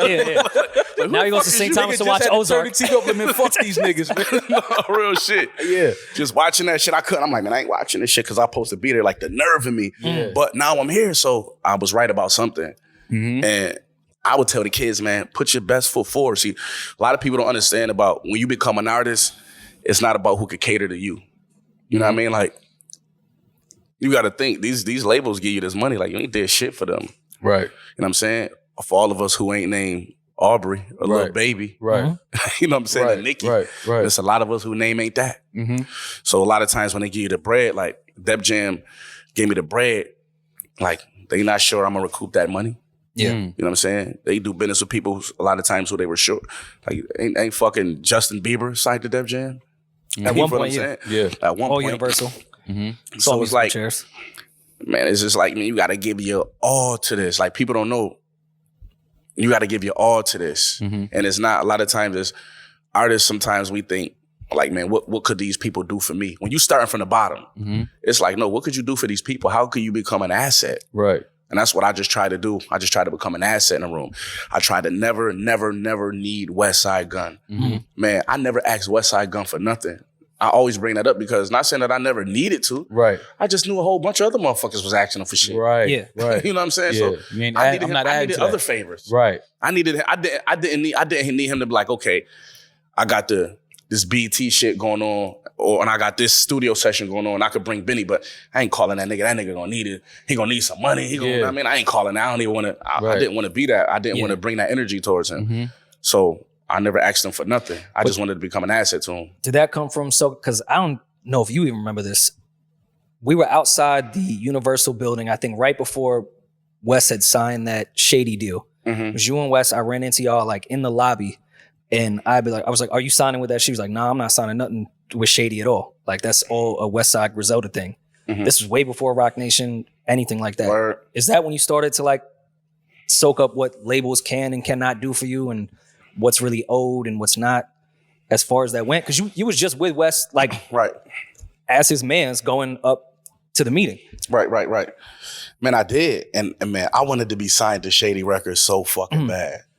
Like I said, imagine not being a BET award, not watching that shit, and then my cousin getting signed, both my cousins, and they telling me like, yo, we got this deal, we about to do this, we about to do that. And it's like, man, I'm around Shady, I'm around Paul, I'm around Mike, I met M. Where's my contract? Yeah. Right. You know what I'm saying? Right. But, you know, I didn't need it. like what they done for me was enough. Shout out Mike, including me on that What Was She Gonna Do Too. You know what I'm saying? People don't know. That started as, I'm telling the business here, that started as Spurs album, Benny and Conway. To be honest with you, that started as that. And then after Mike put that idea together, it was like, okay, let me run it past Wes. Wes was like, shit, I'm getting on it too. What we doing? All three of us, let's go. We like, okay, let's go. And he curated that, and that's how it came out. But Eminem didn't have a problem with me coming to rapping on that shit with BT and that cypher. You know what I'm saying? That was the biggest moment in my career. I remember getting like 4,000 followers that night. Like, you know, that's heavy. And that's when I was in the teens. I watched it, and they never showed it on the episode, but they showed it on BT. I mean, they showed it on the internet. And I remember like watching that. I was living in the projects, watching that shit the whole time. Like, when we coming on, but throughout the whole, I'm getting followers throughout the whole episode. You know what I'm saying? So I'm forever thankful. And I just realized that I didn't need to sign to them. And that's what these artists don't know. And that's what Jay trying to tell us a lot. Like, you don't need to do that. You might think like, yo, I gotta sign this contract. I gotta, you know what I'm saying? You don't need to do that all the time. You gotta have your own reasons. It's like, you might want the money from them, but there's certain rooms you might want to be in. You can get in them rooms yourself. You know what I'm saying? Sometimes. And I want to make sure, Shady, I know you're watching and hate Maul and I anytime we sit with someone from Griselda. I think that's dope that they gave y'all those looks and you weren't even signed to them. So shout out, because I know Mike and Paul hate my guts. Mike is my guy. I love Mike. And sometimes, you know what? Mike ran down my number through Derek, through everyone in Griselda, then text me and then never text me again. He just wanted to shake you up a little bit through the text. He said, yo, when you talk, I was like, I'm free in 30 minutes. Never heard from him again. Damn, yo, Mike that kind of guy, man. Mike also thinks I'm not creative. Well, that was him throwing a shot at you. For what? I don't know Mike. That was him throwing a shot. Nah, he gonna just randomly tweeting about me. I'm like, I think Griselda do get a bad, like, or they be like, damn, was it bad blood from Griselda, Shady? Man, we thankful for them dudes. You got to think, man, we came in the game with Eminem. I came in the game with M through Griselda, signed to Rock Nation with Hove, got brought to Def Jam by Snoop. Right. You know what I mean? That's the makings heavy of something great. You know what I mean? Like real shit. Yeah, and I think anytime, because we do respect Shady and that entire building, that they think we're saying foul things about them, we ask like, all right, what happened with the Shady deal? What happened? Like we talk with Conway at Soul House. It's like, oh, I didn't feel Shady's presence on this one, and they take everything too personal. And I've always just found that weird, because I think out of their whole roster, I don't think there's been a media platform that's put Griselda, Westside Boogie, like number one as far as the music we talk about and play. Right. So I want to end our Shady beef with Benny what they thought was the Shady beef. Yeah, man, we love Shady. Man, I saw Paul at the Westside Boogie show last week, and he was blocking the bathroom door at the green room. I wasn't sure if it was static or not. You know, Paul talk big like a linebacker. He's a big dude. I couldn't move him. Linebacker. Right. I want to get into some Soprano questions. Favorite character from the Soprano series? Man, got to be Tony. You know what I'm saying? Got to be Tony. Like, Tony's a fucking maniac. He's crazy. He's a narcissist. You know what I'm saying? I just like watching that character unfold. You know what I'm saying? The imperfections of him. You know what I mean? A lot of times they try to give us these perfect characters. You know what I'm saying? Like, that dude is anything but perfect. You know what I'm saying? And I identify with that. Yeah, and I feel like The Sopranos was the first TV show to give us a character that was a piece of shit, but like we were rooting for them the whole time. Like we liked him, we identified with him. It wasn't like, let's find. You know how many times we like Tony too far. You went too far, man. Like, stop fucking these Russian strippers, Tony. You have kids. So Benny the Butcher. Can you cook? And I ain't talking about what I think you're talking about, nigga. I'm talking about, can Benny the Butcher cook? You're vegan though. Yeah, you still gotta cook. Well, butchers cut meat, pause. Like, well, cut some mushrooms is vegan meat. Yeah, exactly. Mushrooms. Thank you. But no, I can't. Okay. I can't cook shit. I could make waffles, pancakes, French toast. Yeah. Breakfast food, I kill that shit. We always go to that. Why niggas always go to breakfast? Y'all niggas want an egg sandwich right now? I'll fry that shit up. Y'all niggas want some French toast? Y'all niggas want some pancakes? I'm the nigga. I feel like that's the first thing we learn how to make is breakfast. The first thing we know how to do is scramble eggs, make some bacon, and then when we really, really know how to cook is make a good pancake. Don't burn the pancake. Not real shit. When you only see all the bubbles. When you see the bubbles, that's when you know I flipped that. But I can't cook for shit, man. I know what. Man, I could count on I'm 37 years old, and I can count on my hand how many times I attempted to fry chicken, and I would still have fingers left. Maybe 3 times in my life. Okay, so we just created a new TV show for Benny. Man, let me show me I how would to, even show me like how to to go make some. because That's the one thing I'm gonna do. You ever been to them restaurant? the supermarkets with the deal already with the dish already made. You just gotta heat it up a little bit. Yeah. Like I'm gonna fuck people up one day. Yeah. You know what I'm saying? I'm like, Benny I the made Butcher all of TV this shit. dinners. Exactly. Or I want to learn how to master one dish and cook that shit all the time. You know what I'm saying? we should do a food because Buffalo is a great food city. Like outside of the beautiful. obvious with wings and shit, but beautiful, Buffalo is beautiful like a really food good food place. city. We should do some type of segment. Yeah. What's outside of food? What is But you're not a Buffalo? cook? You're not a cook? I bit. definitely cook. Yeah, that's my little therapy shit. Is I ain't gonna cooking. have a whole I get house calm over and yet shit. and just cook for everybody. I ain't there, but I could cook something. Okay. Yeah. I can't do shit, man. I can't do nothing. In the city of Buffalo, how does it feel now, aside from probably Rick James being like some of the most famous, most infamous artists out of the city? Man, it's dope. It's lovely. And did you ever meet Rick James? I never met Rick James. I never met Rick. Never got the chance to meet him. But this is what it's like from being a kid from the east side of Buffalo. And then you make it, but you're in the same city, but it's not like the same city. That's when I realized it's not even black and white. It's rich and poor. Right. I'm allowed from having his money and having his influence, I'm allowed in so many other rooms. And it's like, I be in Buffalo a lot, like, but I don't be where I used to be. Like, it's a whole different Buffalo. Right. Like, I got new friends. I do different shit. So it's like, I love it. I love the diversity that the newfound fame bring me, my family, and other parts of the city too. Because I'm still coming with them. I'm still pulling up with the east side with me. Right. So it's like that's dope that we get to, you know what I'm saying, see everything the city got to offer. You know what I mean? It seems like so much since like y'all took off and really seen success. It seemed like just Buffalo, like the Bills are even playing great. That's crazy. The energy, y'all might need stock in the team. They might need to get y'all some stock in the Buffalo Bills. Man, they might, man. I think, man. Because y'all made it cool to be in Buffalo now. Atlanta did it. St. Louis did it. A lot of cities did it. Yeah. And I think Buffalo, the sports team is hot. The music is hot. That's why we show them support, man. Yeah. Because it's like, man, we in this shit together. Yeah, exactly. You have to. You got to support each other. I was at the fucking, what's this shit? I was just at the Giants, who the fuck they play? Giants-Cowboys? Giants-Cowboys game. That was crazy. Yeah. You know what I'm saying? I was in the suite with all the rich motherfuckers. I was in the suite. The motherfucker who was with Ray Lewis, man, I forgot his name, man. I apologize for getting your name, but this dude owns a bank, U-Bank, the letter U. Yeah. Like, he owned a bank. Yeah. You know what I'm saying? He was telling me how he had 9,400 acres. Right. And it's like crazy shit. You know what I'm saying? It's like, what? I saw you tweet that Ray Lewis almost broke your hand. He did. Yo, Ray Lewis shook my hand. Seriously. He shook my hand and it hurt it. Yeah, but you can't. No, I walked away. 2 minutes later, I'm just chilling, and I realized 2 minutes. I'm like, my shit still hurt. I'm like, what the fuck he did? His shit still numb. He's still. No, I shook his hand. I met him, and then I went back to take a picture. So you see the picture. He got his arm around me. Yeah, he's like a sofa. Yeah, yo.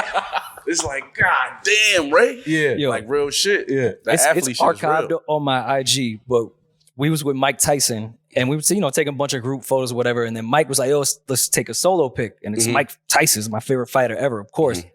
He did like the dap photo. Yeah. You could see the fear in my fucking eyes.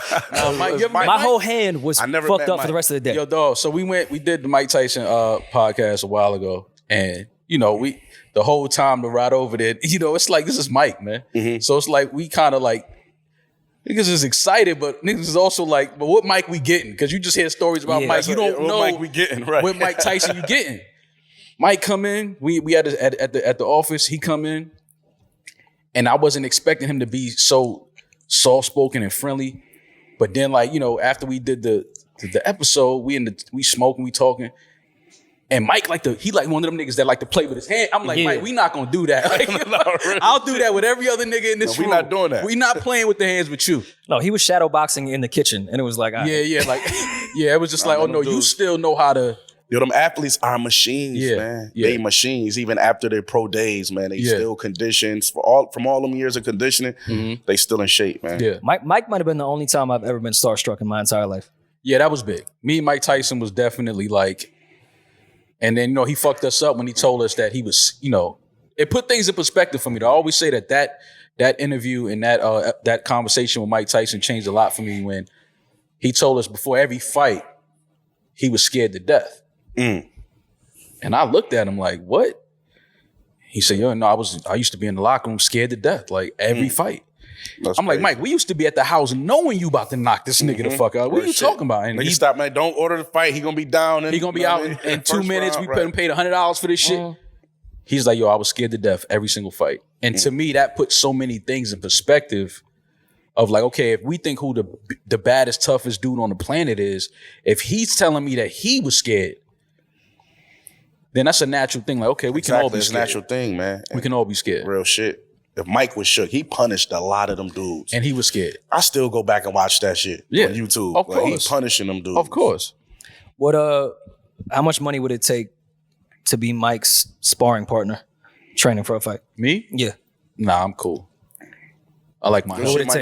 Your shit might not rewire right. Yeah. I like my health. I'm not about a permanent to jump situation. Yeah, I'm not jumping in the ring with Mike. I've done some shit to chase my dreams before, but I could never imagine if boxing was like my main dream and the way to get there would to be Mike's sparring partner. Like, all right, you gotta do this bullshit job to get to the next level. Yeah. Let me spar with Mike every day. Bruised ribs is a bitch. Right. You can't. It's a lot of shit you can't do with bruised ribs. Can't breathe. Can't sit up. Exactly. You don't want bruised ribs. Yeah, nah. My cousin used to box professionally, and I still spar with him. And he broke my ribs last year by accident because he didn't realize I'm not a professional boxer. I don't know why he didn't realize that. Yeah, like don't swing on me like that. He broke my ribs. Every movement, every breath you take, I didn't realize your ribs legitimately is like the source of your body. Exactly. But I couldn't even breathe correctly for 6 weeks. What's the craziest thing that you woke up and read about yourself on the internet that was absolutely not true? And he was like, all right, I might be more famous than I thought today. Them saying I got $7 million. Okay. I don't have $7 million. That's crazy. Yeah.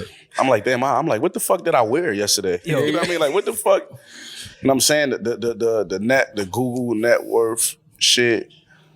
People, let me know. People don't know the value of money. They don't know because people's believing that shit. Oh yeah. Oh no, my mom Googled. Yeah. My mom Googled my name and legitimately called me, not even on some funny shit. It said I was worth $4 million, and my mom was mad at me. She's like, "You've been just holding money." Or something. I was like, I swear on everything I love. Like, I will have my mom come on our podcast and explain that shit. She called me up. She was like, "You have $4 million fucking and you just haven't told me." Yeah. All real shit. Yeah, my mom called me. It was a thing at one point that I was dating Cash Doll. Oh, word. Well, that was a thing though. She was like, bro, would you bring her down? Say hi. No, seriously, that's how she called me. She was like, oh, so you and Cash Doll together? I said, who? I'm like, knowing your mother. I've never even met her. It's funny your mom would know who Cash Doll was. That's what I was fucked up about. I'm like, what are you talking? I'm like, Ma, get off the internet. Like, you just Googling some shit and now you reading everything and now you coming to me with it. I have a weird question that I feel like we should have asked more guests and rappers. How do rappers view the podcast world? Now say that again. How do rappers view the podcast world? Like this boom of we love whole it. New thing. We on y'all heels. We trying to start these shit. Y'all see us? Yeah. Man, we love it because it's like different. It's taking over. I don't know. What is it about these conversations that intrigue people so much? I think because I think what we do, we always try to make sure we have some type of personal connection. Okay, exactly. Because the shit I'm saying right here, I'm not talking about it. I already know, but this is obviously different. But I think that's what the beauty in podcasting. Well, for us, our angle is always, we don't like to get people on a press run because you kind of programmed. I mean, you're on a press run, you answering things a certain way. You don't want to answer certain things. Mm-hmm.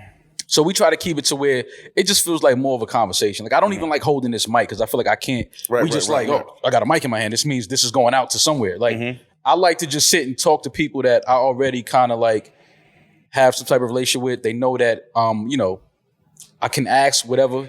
It's just and vice versa. You can ask me whatever you want to ask. I don't want to hop on bullshit and talk about bullshit that people probably ask you every day. Right. And just have, just a different level of conversation, like a more, not just I don't want to talk to Benny the Butcher. You know what I mean? Right. I get it, and I can feel that. Yeah, I can feel that. Like we talk about shit, and it's certain shit that I would never talk about on mic with you. But I just feel like you and I, or us, we can have a different conversation. I think that's what podcasting makes it just more intimate. It makes it a more intimate conversation. Yeah, it's different. Yeah, it's different. It's like talking to the homies. Yeah. That press run shit, like with radio, I feel like the PR person sets that up, and you got a full day of different radio studio to different radio studio. Same questions. They may not even really know who they're talking to that day. Let me pull up Wikipedia and ask them bullshit questions. With the long form content, you actually, of course, you can ask the salacious shit, but that can't fill up an hour and a half. That's a good idea. Like, you got to actually have some human moments with people. Right. That's a good idea to catch people outside on press runs, because you're right. First of all, good to see El Camino. It was good to hear him and see him. I always liked him. Mm-hmm. What's the plan with Rick Hyde, El Camino, Heem? Love Rick. The whole Black Soprano. It's just continue to push the envelope more. I'm trying to get Rick Hyde into producing more of the artists' albums. He ain't about to drop an album. Fuego Bass, we finished with his album. I like Fuego Bass. Fuego going crazy. Watch. I like him. Mark my words. I like Fuego Bass. Fuego's out of here. You know what I'm saying? Yeah. Trying to get Rick Hyde to produce more. You know what I'm saying? Trying to Heem. A lot of people been taking to Heem. A lot of people feel like Heem stood out on the tape. Yeah, he did. So his album about to drop next. He's ready to go. We was just in the studio with SP, me, SP, and Heem did some shit for his album. What else? Love Boat. We still working on like finalizing his situation at Varick Street, but he ready to go. Mackie, Christina Mackie, man, she's crazy talented. We got Young World, trying to get the artists to doing like other things instead of just, being in the studio doing the music. Yeah. Work with each other, work with different artists. You know what I'm saying? All right. Y'all think Tony died at the end or no? I think so. I always answer that. Yeah, I think so. I don't think he did, man. They be trying to always leave room to do more shit, but he end up passing away with James. He end up passing away, but I think they was trying to leave room. I don't think so, man. It would have been fucked up. They smoked Tony in front of his wife and kids eating onion rings. You got to show us. Tony the big dog. That's a fucked up time to die. Tony the big dog, you got to show us Tony getting smoked. Yeah. Like, you can't, if it ain't happen, it ain't happen. I mean, I've seen all the internet conspiracy theories with like how they shot it with the point of view and Tony looked this way and the killer looked this way and then it went black because it was Tony's vision. They were saying like his daughter was looking up at the dude. And then he was wearing a members only jacket, and that was the first episode. I was like, oh, y'all, this is some 9/11 conspiracy shit at this point. But that's how it happens. And they said go way further. And they said the one dude walked in a restaurant but didn't walk back out. That was him walking. That was they was saying, right? He had the gun in the fucking bathroom or whatever. I don't know. That whole Soprano shit, I just feel like that changed TV completely. I did. Like a lot of these shows, even the black shows, man, it's like, it brought us to TV. You know what I'm saying? It's like The Wire type of shit. The Wire and The Sopranos. I mean, it's like the father of like the TV we see today, if you ask me. For sure. How do you feel about Snowfall? Man, I love Snowfall, man. Snowfall or The Wire? I don't even like that you have to think. I gotta go Wire because the OG, but I'm loving Snowfall. Yeah. You know what I mean? Like, man, I think I'm Franklin Saint with the lamp chain. Like, I mean, it's like, and I met him at Diddy house. Cool dude. You know what I'm saying? Yeah. Cool dude. Yeah. Cool dude. Did you see Many Saints of Newark? The Sopranos? Did I? I love that movie. Did you love it? I love that movie. A lot of people didn't like it. They didn't? I liked it because they was expecting a different type. Right. I was one of those people. I went in there with expectations. Maybe I should. Right. I think Sopranos, the writers, directors, everything deserve expectations because they're so genius. I went in with expectations. Okay. And I didn't dislike it, but I was a little underwhelmed. It wasn't enough. I don't really think anything happened at all, like in the movie. No, I see. Like, what happened to the movie? I think nothing. We got to know Uncle in his younger days. Yeah. We got to see his treachery. Yeah. You know what I'm saying? We got to know a little bit about Tony's father. Listen. You know what I'm saying? I got an issue just being Eskimo brothers with my friends, let alone my father. Y'all don't think it was sick that he was fucking his stepmom? Of course it was crazy. Sick. Yeah. He killed his pop so he could be. I ain't gonna say that's why he killed him. Yes, it was. So he could beat? Nah. I'm not gonna give you that. I see why I understand it, but nah. It was other shit. It was other things. It was definitely other things. I think that would have been a good intro to what a series could have been. Like that should have been the movie That's to my go only thing. into I thought what that should have been a series. Yeah. No, right. Like I'm definitely expecting another part. Yeah. You know what I'm saying? I would hope so. It's got to be 2 or 3. Like we got to see Tony. Yeah. We got to see Tony do some criminal shit. Yeah. Oh, Some he real was pussy criminal the whole shit. movie. Yeah. You know what I'm saying? Started I throwing loved it speakers how out. baby Chris was crying. You know what I'm saying? Every round Tony, like, that was one of my favorite parts. Yeah, Anything like that tied into the series. and I liked how they had I forgot the gentleman's name that plays Chris from The Sopranos. He was in Dead Presidents. He was in mad shit. I like that he introed the whole shit of like, yo, this is the guy that killed me. Yeah, that was dope. I thought that was ill. And I like seeing like them making the characters younger. Mm-hmm. You know what I'm saying? And the younger characters like trying to get like from the series, trying to mock everything those guys was doing and trying to get the looks down. You know what I'm saying? Like Uncle Junior, I think that was dope. Yeah, I thought Uncle Junior Junior been bald for a long time. Yeah. You know what I mean? and emotional for a long time. For a long time. He never switched his glasses up. Yeah. You know what I mean? Yeah. But nah, I just always wanted to know what you thought of Many Saints of Newark. Man, I love it, man. Fans send me like the Sopranos jacket, the Sopranos jersey. Fans send me all of that shit. How much of calling the label Black Soprano Family do you want to kind of brand it with the actual Soprano show? A lot actually, because I'm a fan of the show. I'm inspired by,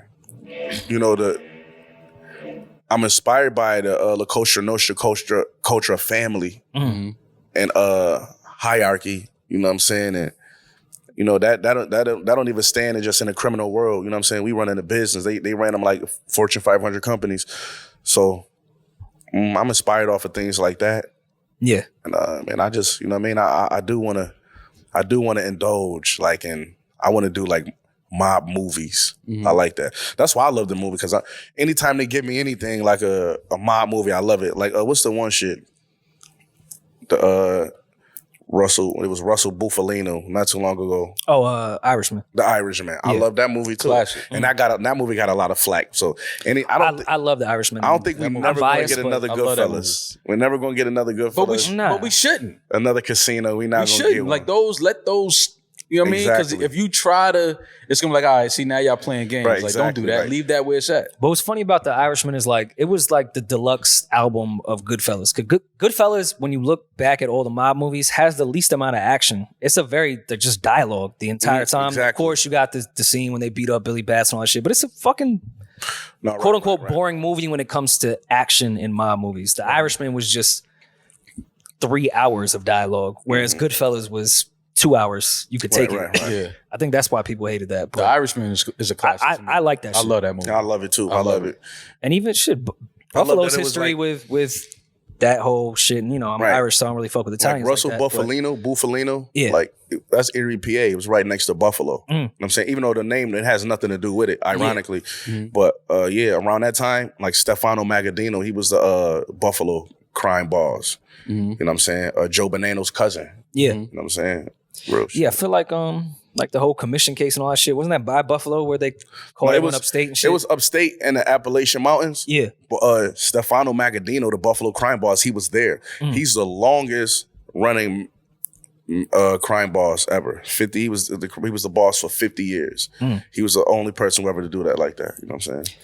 I feel like Buffalo as a city is still like that blue collar union type city that doesn't really happen within the tri-state anymore at all. Do you think Buffalo. that actually has anything to do with how y'all built your fan base of just like regular ass people? Not even organized crime shit. I feel like Buffalo's still one of the few blue collar cities. People are born and raised there, stay there. It's not a transplant city. I think that has anything to do with the fan base that y'all started with? Because the Griselda fan base feels like the homegrown blue collar, like we was raised here type Yeah, I think thing. so. Which that's why I feel like a lot of New York City acts aren't really making it, because New York City has become such a transplant city. It's not New Yorkers the way it used to be. Whereas Buffalo, to me, outside looking in still feels like that type of thing. I believe so. I think us being from damn near the middle of nowhere, like wanted people to root for us. Like, oh man, where they from? And also, it made it less territorial. Yeah. Like we were not from a borough. Like, you know, sometimes, you know, that kind of hindered us too. If we talking East Coast music, if you ask me, I'm Benny the Butcher and Griselda. I feel like, you know what I mean? If Benny the Butcher was from Brooklyn, you know what I'm saying? But now it's like this though. We don't deal with none of the politics of the boroughs. These dudes don't fuck with these dudes. These don't, you know what I'm saying? We don't deal with none of that shit. We don't deal with none of the politics. Cause we from the middle of nowhere. You know what I'm saying? We don't got nothing to do with that shit. People just enjoy our music in a certain way. So I feel like, man, being from Buffalo definitely helped us. It's nothing ever came from out that motherfucker. I think everything has shifted, whereas if you weren't from New York, Atlanta, LA, artists used to be like, I'm not in the main markets, I can't make it. I think if you're not from the main markets now, like Jack Harlow, I think he's become that whole state's champion. Like everyone wants to get behind him because he's not from a major, like, oh, we got one finally. Whereas New York is like, we have 10,000 rappers in Brooklyn. Why am I get behind you? Because you're from Brooklyn? No, it doesn't work that way. No, that's a fact. And I think that's a tactic that people use, and they want to go get like the middle of nowhere kids, the middle of nowhere people, because it's like, talk about your area. We heard about all of these cities before. Tell us about this place. We never heard. We never even been to this motherfucker. We didn't even know this shit exists. Rap about it for us. I think people into that. What happened to the record you had with Nas on the Hit Boy produced album? It never. I think Hit was telling me that it kind of didn't fit the burden of proof, and it was for burden of proof, and it didn't fit. But we was listening to it the other day, and I'm like, it fit this new motherfucker. It fit this one. And I mean, I was listening. I think it fit, and it's crazy you said that, but I'm thinking like, I'm gonna revisit that. I want to see if I could use that for this album. Okay. Yeah. Oh shit, I haven't heard that one. Yeah. I heard the Drake one. I need to hear the Nas one. No, man, it's a good one, man. It's a good one, man. I'm trying to tell you.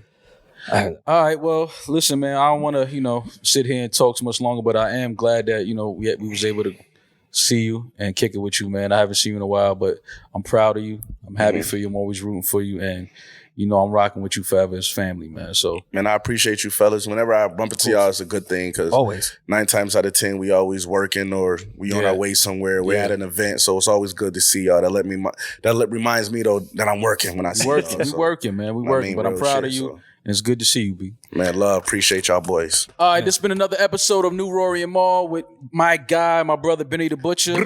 Shout out to Rockstar Energy. Yes. And shout out to Rory and the sunlight hitting his face for 10 minutes. I know, it's a lot. I need sunscreen at this point. Shout out to Culture Lab, Al Branch, Tez, everybody. Thank you. Yes, sir. This is nice in here. I'm going to throw me some shit in here, man. Oh, no, this is the spot. Yeah, now that I know we got a clubhouse down here, for sure. Chilling. I'll definitely be back down here doing some shit I shouldn't be doing in Al's office. All right, y'all. Peace. No